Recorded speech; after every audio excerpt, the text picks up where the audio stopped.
Good morning student. आज का topic है final account without adjustment. Final account हम क्यों प्रिपेयर करते हैं? Why we prepare final account. हम फाइनल अकाउंट इसीलिए प्रिपेयर करते हैं कि एंड ऑफ द डेट हमारा जो बिजनेस है वो हमें प्रॉफिट या लॉस देती है और क्या हमारी फाइनेंशियल पोजीशन है, ये हम जानने के लिए फाइनल अकाउंट प्रिपेयर करते हैं। मैंने कहा end of the date. End of the date का मतलब क्या है? जब साल हम जो बिजनेस करते हैं according to the period concept, business जब हम करेंगे एक साल के लिए बिजनेस करेंगे, 12 मंथ के लिए बिजनेस करेंगे। अगर जनवरी में बिजनेस स्टार्ट करते हैं तो दिसंबर में क्लोज करेंगे। आपको जैसे पता है हमारा पीरियड जो है दो तरह का है, एक फाइनेंशियल पीरियड है और एक है कैलेंडर पीरियड है। अगर हम कैलेंडर पीरियड को कहें तो जनवरी 1 से लेकर दिसंबर तक होती है, दिसंबर 31 तक होती है। अगर हमारी जो फाइनेंशियल पीरियड है वो अप्रैल 1 से शुरू होती है और ख़त्म होती है 31 मार्च को। तो जब एक साल कंप्लीट हो जाता है तो एंड ऑफ द पीरियड क्या हुआ, या तो दिसंबर 31 बोल लो या 31 मार्च बोल लो। वैसे हम लोग ज़्यादातर फाइनेंशियल पीरियड को इम्पोर्टेंस देते हैं, तो हमारा यहाँ पे जो एंड ऑफ द डेट है वो 31 मार्च हो गया। तो हम जब 31 मार्च हमारा बिजनेस शुरू किया, हम क्लोज़ करेंगे 31 मार्च को कि इस साल हमने अपनी बिजनेस में क्या प्रॉफिट कमाए, कितना प्रॉफिट कमाया, बिजनेस का प्रॉफिट हुआ या लॉस हुआ, बिजनेस में क्या पोजीशन है, बिजनेस में कितने एसेट्स हैं, बिजनेस में कितना लाइबिलिटी है, ये जानना बहुत ज़रूरी है एंड ऑफ द डेट। क्योंकि अल्टीमेटली जब हम बिज़नेस करते हैं, बिज़नेस को आगे हमें लेना है, तो इससे कई सारे डिसीजंस डिपेंड करते हैं। तो बिज़नेस का प्रॉफिट होएगा, फिर बिज़नेस का अगर फाइनेंशियल पोजीशन अच्छा रहेगा तभी तो हम आगे बिज़नेस रन कर पाएंगे। इसलिए एंड ऑफ द डेट हमें जानना बहुत ज़रूरी है कि हमारा बिज़नेस हमें प्रॉफिट देता है या लॉस देता है। इसीलिए आज हम फाइनल अकाउंट प्रिपेयर कर रहे हैं, ठीक है। तो सेकेंड क्वेश्चन हमारे दिमाग में आता है वो है when we prepare final account. कब हम प्रिपेयर करते हैं हमारा फाइनल अकाउंट? हम प्रिपेयर करते हैं हमारा फाइनल अकाउंट ईयर एंड, साल के एंड में, मतलब 31 मार्च ऑफ एवरी ईयर। कब प्रिपेयर करते हैं? हम प्रिपेयर करते हैं 31 मार्च एवरी ईयर। हर साल का एंड ऑफ द डेट को हम अपना फाइनल अकाउंट प्रिपेयर करते हैं। जो नेक्स्ट क्वेश्चन है हमारा, What are the accounts we are preparing in the final account? जो मेरा थर्ड क्वेश्चन है वो है What are the accounts we are preparing in the final account? Final account में क्या क्या अकाउंट्स हम प्रिपेयर करते हैं? जैसे कि आपको पता होगा फाइनेंशियल अकाउंट जो है वो हमें फाइनेंशियल स्टेटमेंट को कहते हैं, ठीक है। जो हमारी फाइनेंशियल स्टेटमेंट है जिसमें हम बनाते हैं, इसको हम क्या बोलते हैं? Financial statement. जो हमारी फाइनेंशियल स्टेटमेंट है, ठीक है। तो फाइनेंशियल स्टेटमेंट को हम दो पार्ट में डिवाइड करते हैं। एक तो हमारा हो गया इनकम स्टेटमेंट, ठीक है, और दूसरा जो आपका हो गया वो हो गया आपका पोजीशनल स्टेटमेंट।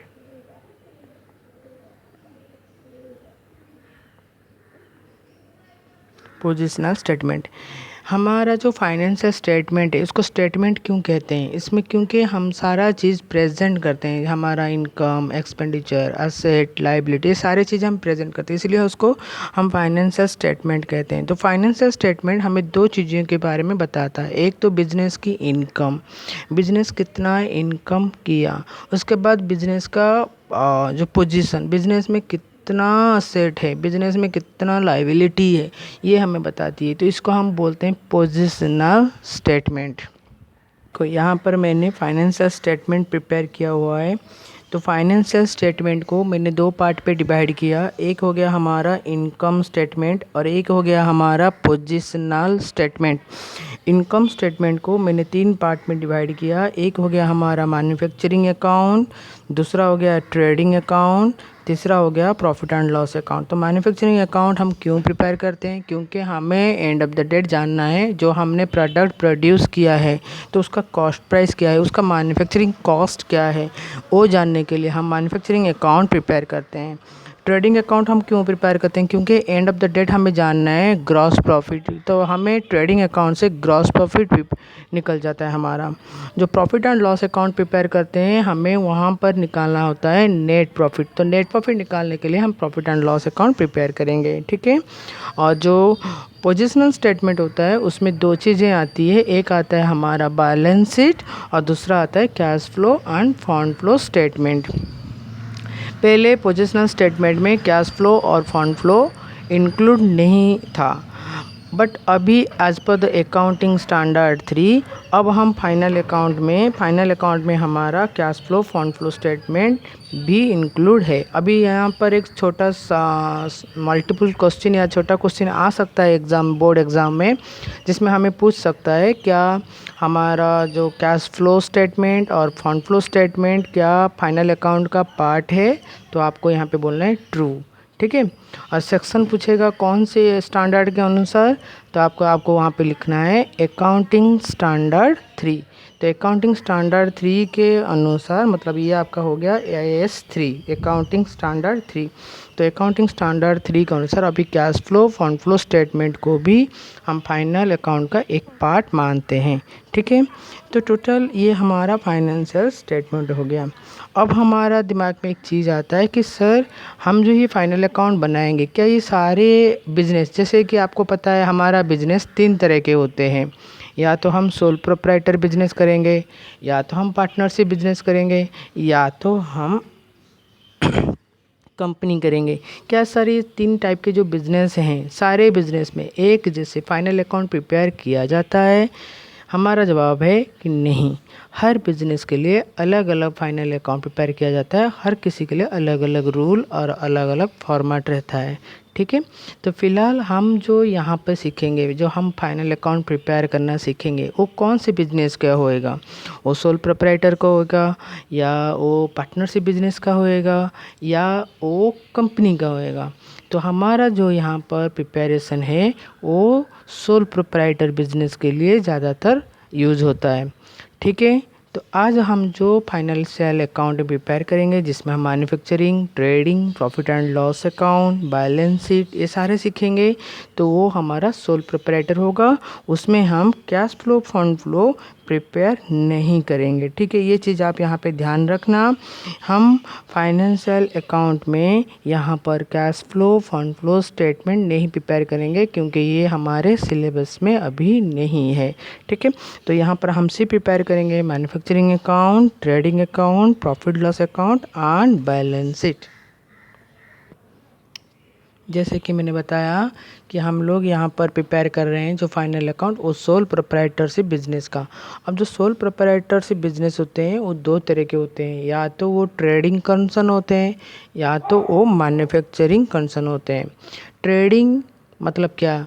वो जो बिज़नेस सामान खरीदते हैं, मतलब वो तैयार नहीं करते, वो सामान नहीं बनाते, वो सामान खरीदते हैं और इसे मार्केट में बेच देते हैं। जैसे मान लो मेरे को कोई डॉल का बिज़नेस है मेरा, तो मैंने सीधा मार्केट से मैंने डॉल ख़रीदा और वो डॉल को फिर से मार्केट में बेच दिया। मैंने डॉल तैयार नहीं किया, मैंने डॉल में कोई मतलब मैंने मैन्युफैक्चर नहीं किया, तो हम इसको बोलते हैं ट्रेडिंग कंसर्न। अगर मेरा वो मैन्युफैक्चरिंग कंसर्न होएगा तो हम क्या करेंगे, हमको प्लास्टिक्स और जो रॉ मटेरियल है वो ख़रीदना पड़ेगा। मैंने फिर रॉ मटेरियल ख़रीदा, फिर लेबर लगाया, लेबर लगाने के बाद मैंने डॉल प्रिपेयर किया, फिर उस डॉल को मार्केट में बेचा, तो उसको हम बोलते हैं मैन्युफैक्चरिंग कंसर्न, ठीक है। ट्रेडिंग कंसर्न में हम 3 अकाउंट प्रिपेयर करते हैं, वो है एक है हमारा ट्रेडिंग अकाउंट, ठीक है, और दूसरा है हमारा प्रॉफिट एंड लॉस अकाउंट, और जो तीसरा होता है वो हमारा बैलेंस शीट है, ठीक है। हम ये 3 चीज़ें ट्रेडिंग कंसर्न में, ट्रेडिंग बिजनेस होएगा तो हम इसमें ये 3 चीज़ बनाएंगे। अगर मैन्युफैक्चरिंग अकाउंट होएगा तो इसमें पहले हम मैन्युफैक्चरिंग अकाउंट बनाएंगे,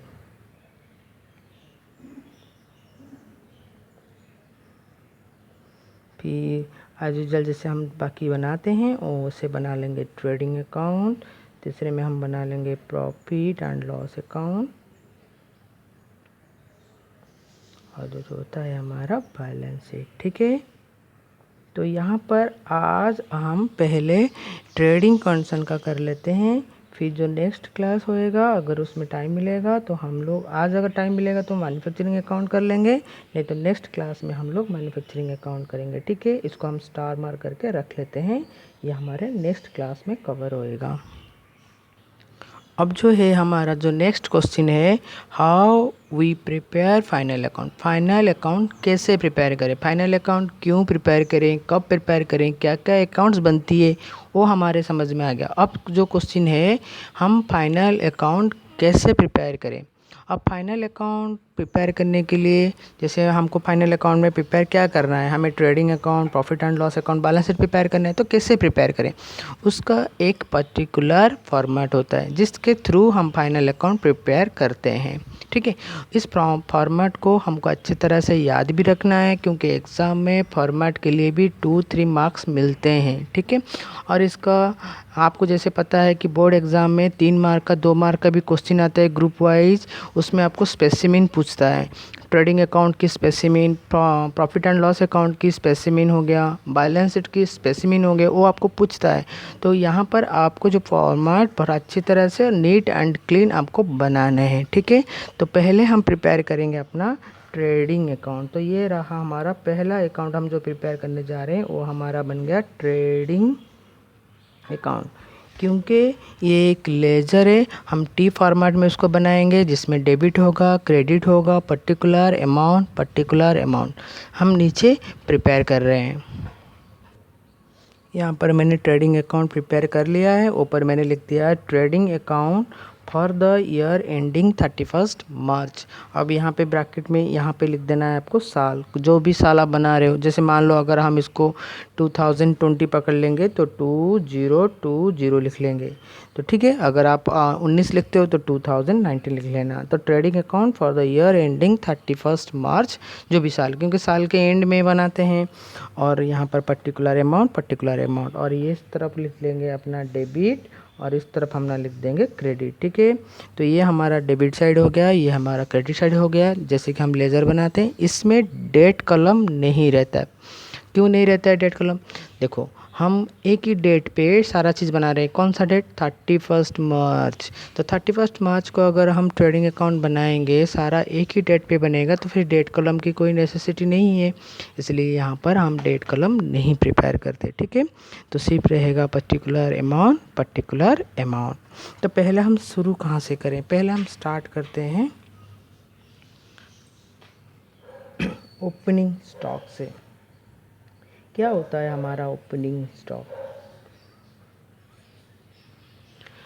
जब हम कोई सामान खरीदते हैं, कोई चीज़ जैसे मैंने कोई डॉल ख़रीदा, मैंने इस बार 100 डॉल्स ख़रीदे उसको बेचने के लिए। क्या मैं सारे डॉल्स बेच पा रहा हूँ, नहीं। मैंने उस डॉल में से कुछ डॉल बेचा और कुछ डॉल मेरे रह गए। जो डॉल मैंने नहीं बेच पाया, जो डॉल मेरा रह गया, उस डॉल को हम क्लोजिंग स्टॉक कहते हैं। क्या कहते हैं हम इसे कहते हैं क्लोजिंग स्टॉक। वही क्लोजिंग स्टॉक नेक्स्ट ईयर को मेरे ओपनिंग स्टॉक बन जाएंगे। इस साल की जो क्लोजिंग है, जो मैंने नहीं बेच पाया, अगले साल मैं उसको बेच दूंगा, तो वो मेरे बन गए क्लोजिंग स्टॉक। तो हम ओपनिंग स्टॉक से अपनी बिजनेस स्टार्ट करते हैं। तो मेरे पास जितना ओपनिंग स्टॉक है वो मैंने यहाँ पर डाल दिया। उसके बाद मेरे को क्या डालना है, और जितना था पिछले साल का जो बचा था उसमें तो बिजनेस नहीं करेंगे, इस बार नया डॉल्स खरीदने पड़ेंगे हमें, तो हम परचेज़ करेंगे, अपना सामान परचेज़ करेंगे। परचेज़ किए, जो सामान हमने परचेज़ किया उसको मैंने इनर कॉलम में लिखा। क्यों, क्योंकि जो डॉल हमने ख़रीदा, क्या वो सारे डॉल अच्छे हैं, उसमें से कुछ ख़राब भी तो निकल सकता है, कुछ ऐसे टूटा हुआ डॉल, कोई डॉल किसी का हाथ टूट गया, किसी का सर से बाल नोच गया, तो हम क्या करेंगे, वो डॉल को तो नहीं बेच पाएंगे मार्केट में। उसको क्या करना पड़ेगा, उसको सप्लायर को रिटर्न करना पड़ेगा। तो परचेज से हम माइनस कर देंगे परचेज रिटर्न, जो हमारा परचेज रिटर्न है उसको माइनस करके जो आएगा वो हम यहाँ पे डाल देंगे। ठीक है, उसके बाद क्या है, वो जो डॉल हम लेके आए उसके ऊपर अगर कहीं पे माइनर रिपेयरिंग होगा या कुछ छोटा मोटा पैकेजिंग में कुछ खर्चा करना पड़ेगा, तो वो खर्चा भी हम करेंगे, जिसको हम बोलते हैं वेजेस। कुछ लेबर लगा के उसको रिपेयर कर लेंगे, ठीक है, वो भी हमारा एक खर्चा होता है। उसके बाद जो प्रोडक्ट से रिलेटेड जितने भी डायरेक्ट एक्सपेंसेस है, वो सारे डायरेक्ट एक्सपेंसेस यहाँ पे डाल देते हैं। आपको पता है डायरेक्ट एक्सपेंसेस क्या है?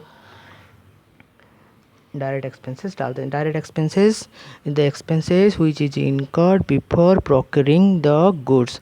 सामान प्रोड्यूस करने से पहले या प्रोड्यूस करने के दौरान या सामान को लाने के टाइम जो भी आप खर्चा करते हो, उस सारे खर्चे को आप डायरेक्ट एक्सपेंसेस कहते हो। याद है कि नहीं? तो वो सारे खर्चा जो आपका प्रोडक्ट से रिलेटेड है, डायरेक्ट रिलेटेड है, आप वो सारे खर्चे यहाँ पे आपने डाल दिए, ठीक है। उसके बाद इस तरफ आप लिखते हो बाय सेल। अब आप जो सामान है, आपका जो डॉल है, आप उसे सेल करोगे, तो अगर कोई डॉल ख़राब हो गया तो कस्टमर वो रिटर्न कर देगा, उसको हम बोलते हैं सेल्स रिटर्न। तो आप यहाँ से सेल्स रिटर्न को माइनस कर दोगे। जब आप सेल्स रिटर्न माइनस कर दोगे, जो नेट फिगर आएगा ये वो आप यहाँ पे डाल दिए। उसके बाद आपकी जो क्लोजिंग स्टॉक जो बच गया, जो सामान आपने नहीं बेच पाए, तो वो आप डाल देते हो क्लोजिंग स्टॉक। तो जब क्लोजिंग स्टॉक आप यहाँ पे डाल देते हो, तो आप जब इसको क्लोज करते हो, अकाउंट जब आप क्लोज करते हो, तो आपकी बैलेंसिंग फिगर आता है। देखो, पहले एक चीज़ अच्छे तरह से यहाँ पे हम समझ लेते हैं। जो हमारा ट्रेडिंग अकाउंट है वो हमारा नॉमिनल अकाउंट है। आपको पता है अकाउंट्स 3 तरह के होते हैं, personal, real, nominal. Nominal account वो अकाउंट है जहाँ पर हमारा नॉमिनल डेबिट साइड जो है वो एक्सपेंस साइड है, एक्सपेंसेस साइड है, और क्रेडिट साइड जो है वो आपका इनकम साइड है, ठीक है ना। Debit is the all expenses and losses, credit is the all income and gain. तो डेबिट साइड जो है वो आपका एक्सपेंसेस साइड है। तो डेबिट साइड पे हम सारे खर्चे डाले हुए हैं, ठीक है, और क्रेडिट साइड पे हमारा सारा इनकम है। अगर हमारा इनकम साइड ज़्यादा होएगा तो एक्सपेंस साइड कम होगा, तो प्रॉफिट किस तरफ आएगा? प्रॉफिट इस तरफ आएगा। तो जिसको हम लिखेंगे gross profit. Gross profit carry down, CD। अगर हमारा एक्सपेंसेस ज़्यादा आएगा और हमारा इनकम कम हो जाएगा, तो लॉस हो जाएगा बिजनेस में, तो हम इसको लिखेंगे ग्रॉस लॉस। क्या लिखेंगे? Gross loss carried down. तो ग्रॉस लॉस हमारा आ गया, इस तरफ हमारा ग्रॉस लॉस निकल गया, ये हमारा ग्रॉस प्रॉफिट आ गया। तो ये आप टोटलिंग कर लोगे। टोटलिंग करके यहाँ पे जैसे आप लेजर क्लोज करते हो, वैसे आप लेजर क्लोज कर देना। देखो, हमारा ट्रेडिंग अकाउंट प्रिपेयर हो गया। ये हमारा पहला अकाउंट ट्रेडिंग हो गया। अब हम सीखेंगे profit and loss account prepare करना। ये मैंने profit and loss account prepare कर लिया। ये हमारा प्रॉफिट एंड लॉस अकाउंट है। तो मैंने यहाँ पे लिख दिया profit and loss account for the year ending 31 मार्च। साल आप लिख लेना, जो भी आपका साल होगा आप यहाँ पे लिख देना। फिर डेबिट, क्रेडिट, पर्टिकुलर अमाउंट, ठीक है। तो पहले क्या करेंगे, अगर हमारा ट्रेडिंग अकाउंट में ग्रॉस प्रॉफिट है, तो पहले हम ग्रॉस प्रॉफिट लिखेंगे, by gross profit, by gross profit brought down. वहाँ पे हमने CD लिखा था, यहाँ पे हम BD लिखेंगे और यहाँ पे डाल देंगे। अगर हमारा ट्रेडिंग अकाउंट में हमारा ग्रॉस लॉस निकला है, तो हम यहाँ पे ग्रॉस लॉस डालेंगे, टू ग्रॉस लॉस, BD, ये हम पहले डाल देंगे, ठीक है। वो डिपेंड करता है कि हमारा ग्रॉस प्रॉफिट निकला है या हमारा ग्रॉस लॉस निकला है। उसके बाद हम क्या डालेंगे, इस तरफ हमारी जो भी इनकम है, ये देखो प्रॉफिट एंड लॉस अकाउंट भी आपका एक नॉमिनल अकाउंट है, ठीक है। तो नॉमिनल अकाउंट के हिसाब से debit is all expenses and losses, credit is all income and gain. तो आपकी जो क्रेडिट साइड है वो आपकी गेन साइड है, तो इसीलिए हमने यहाँ पे प्रॉफिट लिखा, यहाँ पे हमने लॉस लिखा है, ठीक है। तो हमारी जो इनकम है वो हम अदर्स इनकम जो इनडायरेक्ट है, ठीक है, इनडायरेक्ट इनकम है। अच्छा, जो पहले ट्रेडिंग अकाउंट में जो हमने डाला था वो डाला था हमने सेल्स। सेल्स हमारा डायरेक्ट इनकम होता है। आपको पता है डायरेक्ट इनकम इनडायरेक्ट इनकम में क्या डिफरेंस है?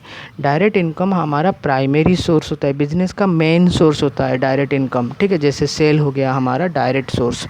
इनडायरेक्ट इनकम भी बिजनेस के होते हैं। जैसे मैंने बिजनेस में कोई अपना कोई रेंट लगा दिया, मैंने दुकान का कुछ कोई एक पर्सन है बिजनेस का जो खाली पड़ा हुआ है, मैंने किसी दूसरे पार्टी को उसको मैंने रेंट पे चढ़ा दिया, तो वहाँ से जो मेरे रेंट रिसीव होंगे तो वो मेरा हो जाएगा, जैसे मेरा हो गया रेंट रिसीव, ठीक है। या मैंने कहीं पे पैसा लगाया है और मेरे को इंटरेस्ट मिल रहा है तो वो हो गया मेरा इंटरेस्ट रिसीव्ड। या मैं कह सकता हूँ मेरा डिस्काउंट रिसीव्ड। जब हम सामान खरीदते हैं सप्लायर से, वो हमें कोई डिस्काउंट देता है, वो भी हमारे लिए एक इनकम हो जाता है, तो उसको हम बोलते हैं डिस्काउंट। इससे अगर हमें कोई इनकम होता है लेकिन वो हमारा प्राइमरी सोर्स नहीं है तो हम उसको इनडायरेक्ट इनकम बोलेंगे। वो सारे इनकम यहाँ पे डाल देंगे, ठीक है। और ये सारे इनकम यहाँ पे डालने के बाद इस तरफ हमारा जो खर्चा है वो हम डालेंगे। क्या खर्चा? Indirect expenses. देखो ट्रेडिंग अकाउंट में हमने डाला था डायरेक्ट एक्सपेंसेस, यहाँ पे हो गए इनडायरेक्ट एक्सपेंसेस। वो एक्सपेंसेस जो बिजनेस प्रोडक्शन करने के बाद या सामान प्रोक्योरिंग करने के बाद हम खर्चा करते हैं। जैसे हमारा एडवर्टाइजिंग हो गया, सैलरी हो गई, रेंट हो गया, घर का जो रेंट देते हैं, इलेक्ट्रिक बिल, टेलीफोन बिल, ऐसे कई सारे इनडायरेक्ट एक्सपेंसेस होते हैं जो बिजनेस का जो डायरेक्ट प्रोडक्ट प्रोडक्शन के साथ रिलेटेड नहीं है, ठीक है। तो वो प्रोडक्शन एक बार हम यहाँ पे तो हमारा ट्रेडिंग कंसर्न है, प्रोडक्शन तो है ही नहीं, लेकिन हम जो गुड्स प्रोक्योर कर रहे हैं, जो गुड्स ला रहे हैं, उसके बाद एक बार हम बिजनेस में ले आए गुड्स, उसके बाद जो खर्चा किया advertising, salary, office, lighting, electric bill, telephone bill, bad डेब्ट, जितने सारे खर्चे होते हैं, सारे खर्चे जो डायरेक्ट एक्सपेंसेस को छोड़ देंगे वो सारे हमारे इनडायरेक्ट एक्सपेंसेस हो गए। सब इनडायरेक्ट एक्सपेंसेस लाइन से यहाँ पे डाल देते हैं, ठीक है। एक बार वो इनडायरेक्ट एक्सपेंसेस बन जाती है उसके बाद हम अकाउंट को क्लोज़ कर देते हैं। एक बार अकाउंट हम यहाँ पे ऐसे क्लोज़ कर देते हैं। तो ये अगर हमारा एक्सपेंसेस साइड है, ये इनकम साइड है, ये टोटलिंग कर लेते हैं। अगर हमारा इनकम साइड ज़्यादा हो जाता है तो इस तरफ हमारा प्रॉफिट आ जाता है। हम इसको लिखते हैं to net profit. Net profit transfer to capital account. हमारा जो नेट प्रॉफिट आता है वो कहाँ ट्रांसफ़र हो जाता है? कैपिटल अकाउंट को ट्रांसफ़र हो जाता है, क्योंकि ऑब्वियसली प्रॉफिट तो ओनर का है, इसीलिए हम प्रॉफिट कैपिटल में मिला देते हैं, तो वो ओनर को दे देते हैं। और जो अगर इस साइड पे आ जाएगा अपना बैलेंस, क्योंकि एक्सपेंसेस ज़्यादा हो जाएगा तो बैलेंस तो इस तरफ आएगा, तो हमको इसको लिखेंगे नेट लॉस। नेट लॉस लिख के यहाँ पे क्लोज करेंगे। समझ में आया? इस चीज़ को हम स्टार मार्क कर देते हैं, ये अगर हुआ, नहीं तो नॉर्मली हमारा नेट प्रॉफिट बैलेंस में आ जाता है, ठीक है। तो ये हमारा बन गया प्रॉफिट एंड लॉस अकाउंट।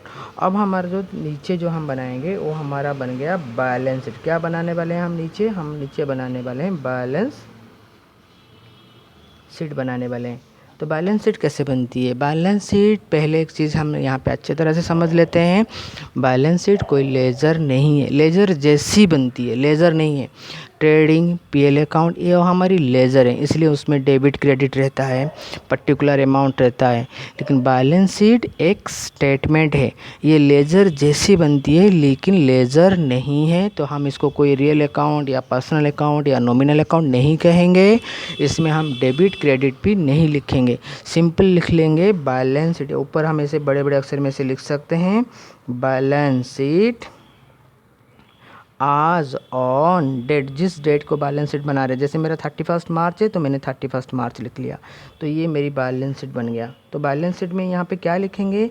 यहाँ पे लिखेंगे लाइबिलिटी। यहाँ हमारी हो गई लाइबिलिटी, फिर इसके बाद ये हो गया हमारा अमाउंट, ये हो गया हमारा असेट्स, ये हो गया हमारा अमाउंट, ठीक है। तो बैलेंस शीट में हम ध्यान ये रखेंगे, बैलेंस शीट क्वेश्चन आएगा आपका छोटा मल्टीपल शॉर्ट क्वेश्चन आते हैं ऐसे कि बैलेंस शीट कौन सा अकाउंट है, real account, personal account, nominal account, और फोर्थ ऑप्शन में रहेगा नॉन ऑफ दिस। तो आपको हमेशा नॉन ऑफ दिस में मारना है, क्योंकि बैलेंस शीट कोई अकाउंट नहीं है। बैलेंस शीट एक स्टेटमेंट है जो हमें असेट और लायबिलिटी की पोजीशन शो करती है, ठीक है। तो बैलेंस शीट की जो लेफ़्ट साइड है, ठीक है, तो वो हमारी लायबिलिटी साइड होती है।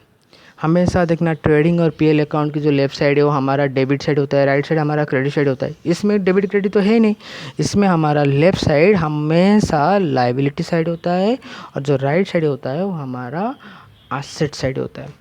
अब हम कैसे बैलेंस शीट प्रिपेयर करें? बैलेंस शीट प्रिपेयर करने का क्या तरीका है? बैलेंस शीट प्रिपेयर किए जाते हैं दो फॉर्मेट से। एक होता है अपना परमानेंस और एक होता है अपना लिक्विडेशन। दो तरह के फॉर्मेट होते हैं, परमानेंस या लिक्विडेशन। तो पहले हम सीख लेते हैं balance sheet by permanence method, ठीक है।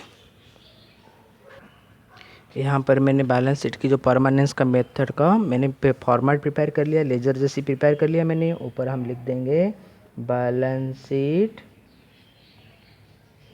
आज ऑन डेट, जो हमारी डेट को बन रही है वो 31 मार्च साल आप लिख लेना। डेबिट क्रेडिट गलती से भी मत लिखना। तो यहाँ पर हम लिख लेंगे लायबिलिटी। लायबिलिटी ये हो गया हमारा अमाउंट, और इस तरफ हम लिखेंगे असेट्स, और ये हो गया हमारा अमाउंट, ठीक है। क्योंकि हमारा बैलेंस शीट एक लेजर नहीं है, यहाँ पे आप टू और बाय भी नहीं लिखेंगे। हम सिंपल स्टार्ट करें, जो बिना टू और बाय लिखते हुए हम पहले लिखेंगे। पहला हमारा क्या है? पहला हमारा है कैपिटल। कैपिटल आपका ट्रायल बैलेंस में दिया होगा, आप यहाँ पे कैपिटल डाल दिए। उसके बाद आपकी जो ट्रेडिंग अकाउंट में जो नेट प्रॉफिट या नेट लॉस निकला होगा वो आप लिख देना। आप अगर नेट प्रॉफिट हुआ होगा तो आप इसको प्लस कर देना, नेट प्रॉफिट। नेट प्रॉफिट मैंने प्लस कर दिया। अगर आपकी नेट लॉस है तो आप इसको माइनस कर देना, नेट लॉस, ठीक है। और आपकी अगर कोई ड्राइंग दिया होगा, अगर ओनर ने कोई पैसा निकाला है, ड्राइंग होगा ट्रायल बैलेंस में, वो आप माइनस कर देना, जो आएगा आप यहाँ पे लिख देना। तो पहला काम है कैपिटल। कैपिटल को अच्छी तरह से लिख देना, कैपिटल, उसमें से नेट प्रॉफिट को प्लस कर देना, फिर नेट लॉस को माइनस कर देना, फिर ड्राइंग को माइनस कर देना, जो आएगा वो आप लिख देना। उसके बाद आपकी नॉन करेंट लायबिलिटी होती है। आपको पता है लायबिलिटी दो तरह के होते हैं, एक हो गया आपका नॉन करेंट लायबिलिटी और एक हो गया आपका current liability. Non current liability क्या होता है? जो बड़ा लायबिलिटी जिसको डिस्चार्ज करने में 1 साल से ज़्यादा लग जाता है। जैसे आपकी कोई लॉन्ग टर्म लोन हो गया, लॉन्ग टर्म लोन, या आप बोल सकते हो बैंक लोन, ये सिर्फ बड़े बड़े लोन होते हैं या लायबिलिटी होती है, वो आप डाल देना, नॉन करंट लायबिलिटी आपने डाल देना, ठीक है। उसके बाद आपकी जो करंट लायबिलिटी है, छोटा लायबिलिटी जो 1 साल के अंदर डिस्चार्ज हो सकता है, वो आप यहाँ पे डालना। जैसे आपका हो गया शॉर्ट टर्म लोन हो गए, शॉर्ट टर्म लोन हो गया, या आपका बैंक ओवरड्राफ्ट, सन्ड्री क्रेडिटर,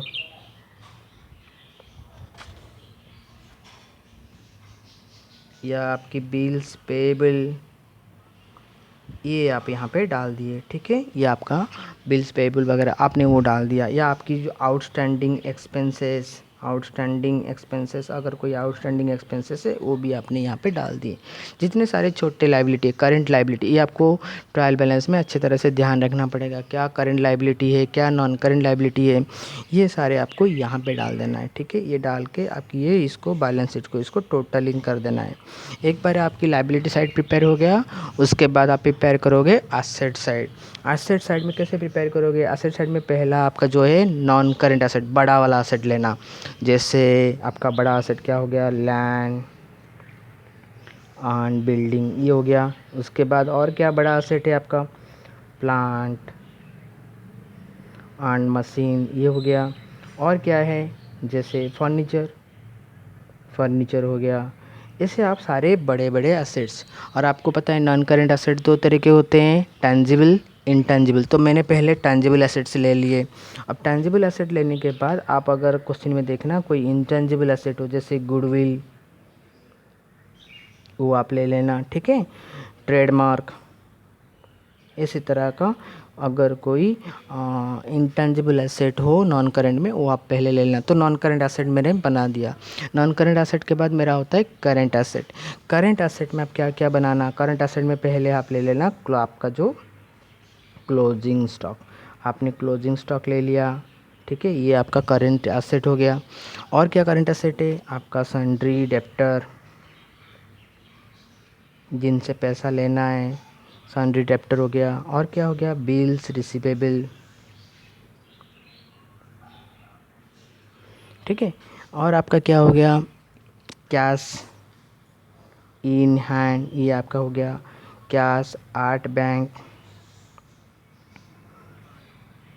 ठीक है। प्रीपेड एक्सपेंसेस, ये आप जितने आपका करेंट एसेट्स है वो आप ले लेना। तो पहले मैंने यहाँ पे नॉन करेंट एसेट ले लिया, उसके बाद मैंने यहाँ पे करेंट एसेट ले लिया, ठीक है।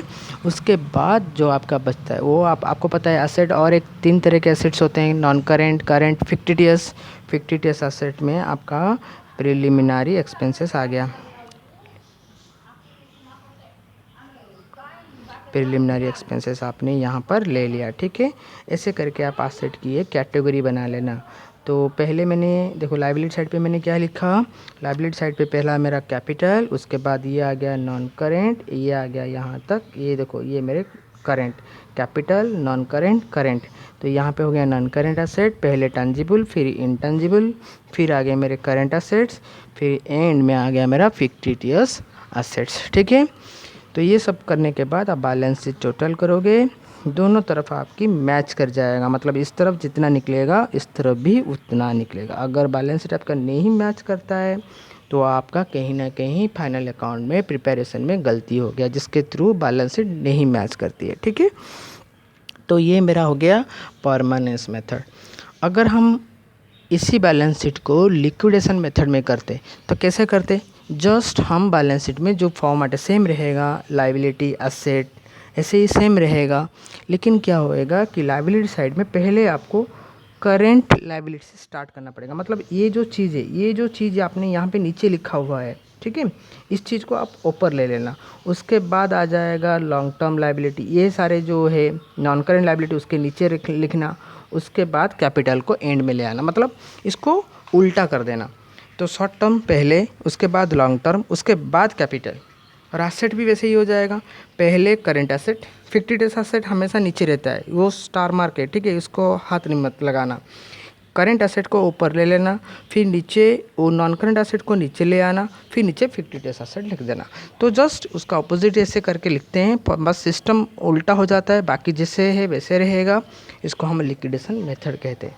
तो बैलेंस शीट हम प्रिपेयर करना सीख लिए, trading, profit and loss account, balance sheet हम प्रिपेयर कर लिए। अब एक छोटा सा प्रॉब्लम देखते हैं कैसे हमारा प्रॉब्लम आएगा। हम पूरे साल क्या प्रिपेयर करते हैं, हम पूरे साल प्रिपेयर करते हैं जर्नल एंट्री प्रिपेयर करते हैं, ठीक है। अब जर्नल एंट्री से हम क्या बनाते हैं, जर्नल एंट्री से हम लेजर प्रिपेयर करते हैं। लेजर से हम क्या प्रिपेयर करते हैं, लेजर से हम प्रिपेयर करते हैं ट्रायल बैलेंस, ठीक है। यहाँ तक हम लोगों ने सीख लिया। अब ट्रायल बैलेंस के बाद का काम है, ट्रायल बैलेंस के बाद हम प्रिपेयर कर रहे हैं फाइनल अकाउंट। तो हमारे को क्वेश्चन में क्या दिया जाएगा, हमारे को क्वेश्चन में मिलेगा एक ट्रायल बैलेंस। तो आप लोगों को सबको पता है ट्रायल बैलेंस कैसे बनती है, ट्रायल बैलेंस कैसे, ये हो गया ट्रायल बैलेंस का तो फॉर्मेट। ट्रायल बैलेंस में पहले सीरियल नंबर रहता है, फिर अकाउंट नेम रहता है, फिर ये हो गया हमारा डेबिट अमाउंट, ये हो गया हमारा क्रेडिट अमाउंट, ठीक है। तो ये ऊपर हम लिख दिए ट्रायल बैलेंस, ठीक है। हमें क्वेश्चन में से एक ट्रायल बैलेंस दिया रहेगा।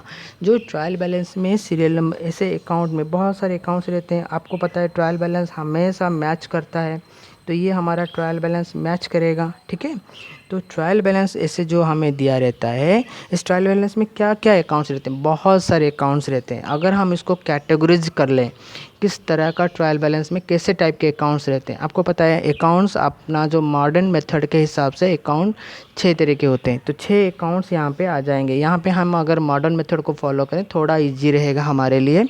तो हमारे को क्या क्या मिल जाएगा, एक कैपिटल मिल जाएगा, एक ड्राइंग मिल जाएगा,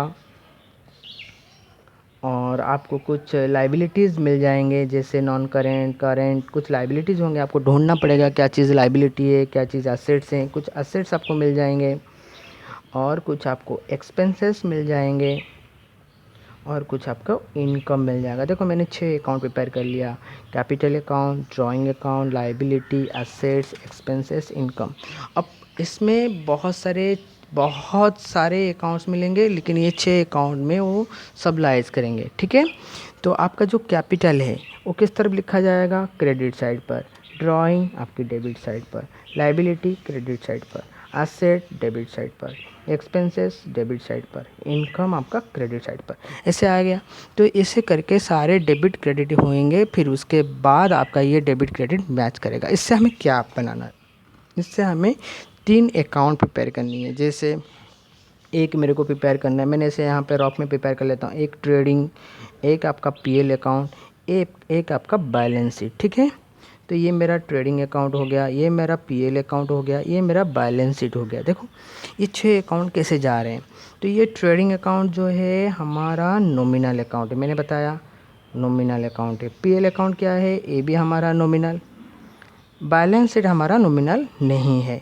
तो ये 6 अकाउंट में से एक्सपेंसेस, इनकम जो हो गए वो हमारा नॉमिनल हो गया।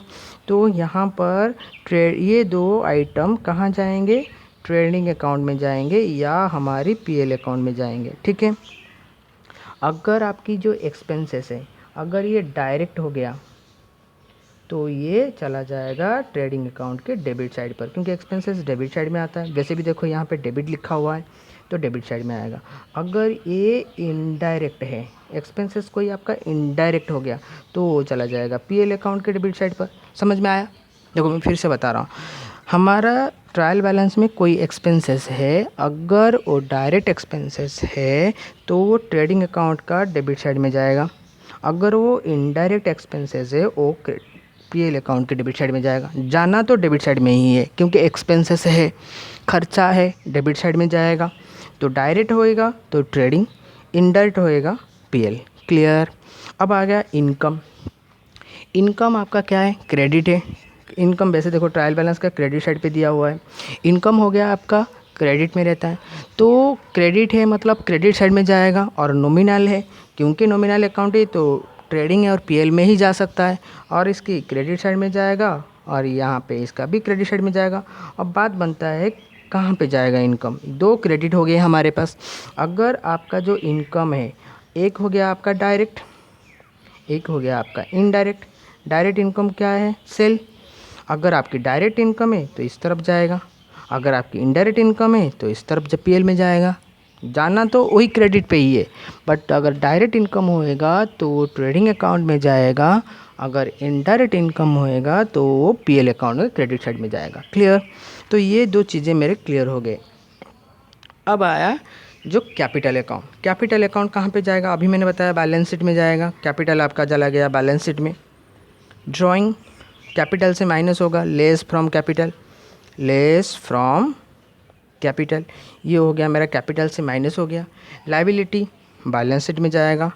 ठीक है, और एसेट्स बैलेंस शीट में जाएगा। देखो बाकी सारे आइटम्स आपके कहाँ चले गए, बैलेंस शीट में। ये सारे चीज़ें आपकी बैलेंस शीट में चले गए। जहाँ पे लाइबिलिटी को जाना है चला गया, एसेट को जहाँ पे जाना है वो चला गया, बाकी सब क्लियर है।